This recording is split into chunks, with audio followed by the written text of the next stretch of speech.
what do we have with a hold relax stretch? You hold and you relax. Did you guys go over this?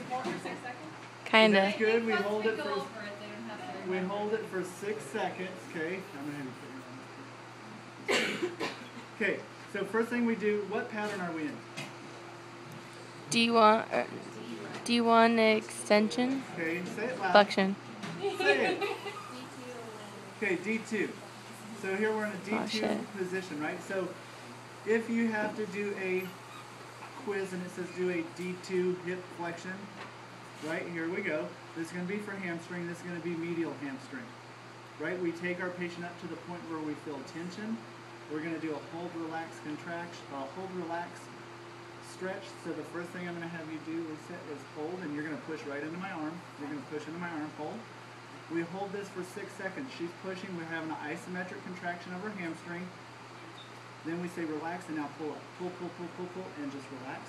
So we had a isometric contraction of the hamstring followed by a concentric or isotonic contraction of the hip flexor, right? Okay.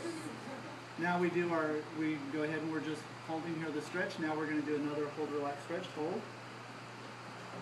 You're holding for 6 seconds. And relax and pull up. Pull, pull, pull, pull, pull, and relax.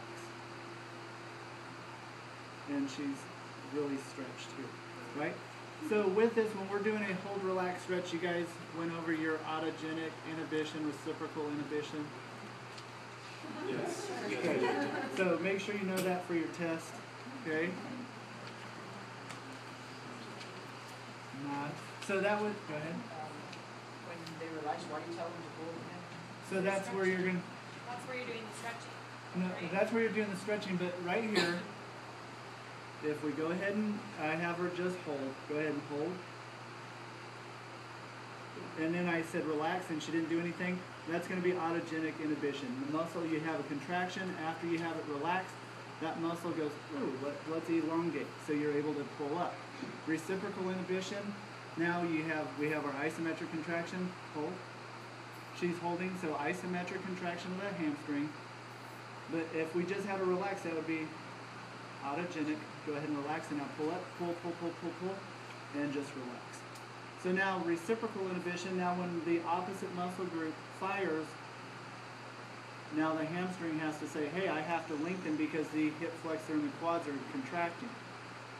Does that make sense? So now, it's in your notes, in your slides, but that's the main principle with it. You have, on a hold relax, you're going to have autogenic and reciprocal inhibition.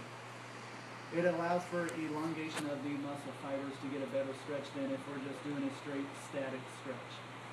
Okay? That was a D2 hip flexion. Our D1, no, I just always do this. This is comfortable, but it makes me nervous when their elbow's that close to me and I'm stretching them. Okay?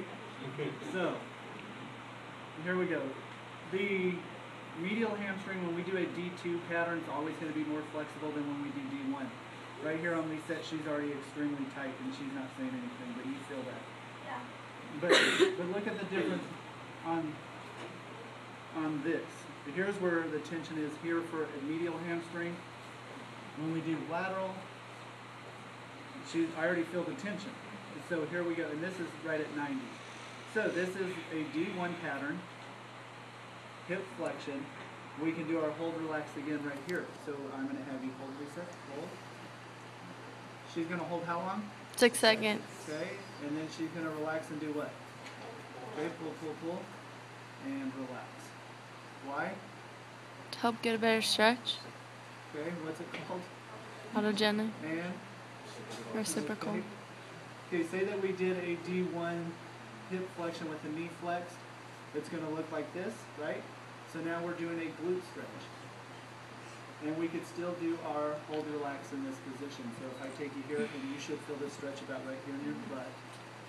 Go ahead, and we take her to the point where she has a stretch, and then we say hold, go ahead and hold. So we have the isometric contraction for 6 seconds. And relax and pull back. Pull, pull, pull, and just relax. So she's not going to be able to pull much further than that.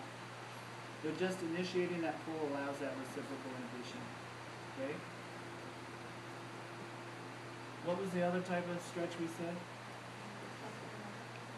We just did hold relax. Okay, contract relax. So a contract relax is going to move through the motion, right? The rotary movement. Not that we're going to do a contract relax and we go all the way through this full motion and then take we sit back up to do the stretch. What we said with P and F, we always have a rotary component. This right here. Okay? So take her up into the stretch. Here we go. So the rotary component is you're going to contract. I'm going to resist you going through this movement here.